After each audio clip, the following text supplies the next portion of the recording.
Welcome to Tales of Wisdom, a place where ancient stories meet modern life. If you enjoy meaningful stories with powerful life lessons, you're in the right place. Subscribe to Tales of Wisdom, and let every story make you a little wiser. Why do some problems keep growing even when solutions are available? Often, it's not lack of intelligence or power that causes failure, it's refusal to cooperate. Today's story, The Two Snakes Who Refused to Cooperate, shows how ego, selfishness, and unwillingness to coexist can destroy even the strongest, and how cooperation can turn suffering into healing and loss into wealth. In a prosperous kingdom ruled by King Devashakti, there lived a prince who was slowly wasting away. The cause was strange and terrible. A snake lived inside his stomach, feeding on his strength.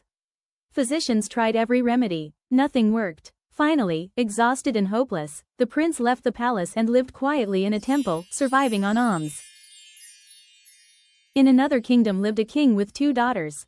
Every morning, both bowed before him. One said, "Father, all happiness comes from your blessings." The other said, "One receives only the results of one's own actions." Angered by these words, the king ordered that the second daughter be married to any stranger found. That stranger turned out to be the sickly prince. The princess accepted her fate with calm dignity. She treated her husband with kindness and devotion. One day, while traveling, the prince rested under a tree while the princess went to buy provisions. A snake emerged from the prince's mouth. At the same moment, another snake came out of a nearby ant-hill. Both had come out for fresh air. Instead of greeting each other, they began to quarrel. When she returned, she witnessed something extraordinary. The ant-hill snake shouted, "You cruel creature! Why do you torment this innocent prince? If he drinks a gruel of cumin and mustard seeds, you will die." The snake from the prince snapped back, "And you too will perish if someone pours hot oil or boiling water into your ant-hill, and the 2 pots of gold you guard will be exposed." Both snakes knew each other's weakness. Both could have stayed silent. Both could have chosen cooperation. But ego ruled them. Each wanted to survive at the cost of the other. Hidden behind a tree, the princess heard everything. Because the snakes refused to cooperate, their secrets destroyed them. She gave her husband the remedy. She destroyed the ant-hill. The snake inside the prince died. The ant-hill snake perished.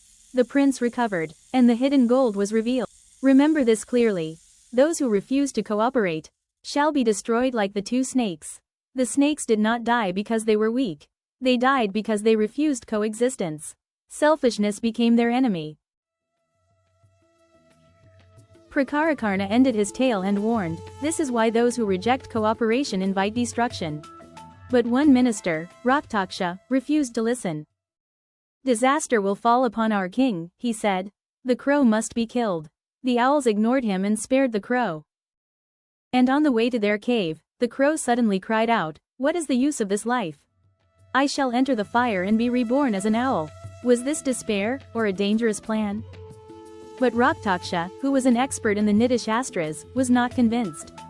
He turned to the crow and said calmly, "Your words sound sweet, but your heart is crooked. Even if you were reborn as an owl, you would still remain a crow inside." Then he added, "This is not new. Listen to this old truth. A female mouse once rejected great offers of marriage, from the sun god, the cloud, the lord of the wind, and even the mountain. In the end, she chose a husband of her own kind." The others were curious. "How did that happen?" they asked. And Raktaksha began the next story.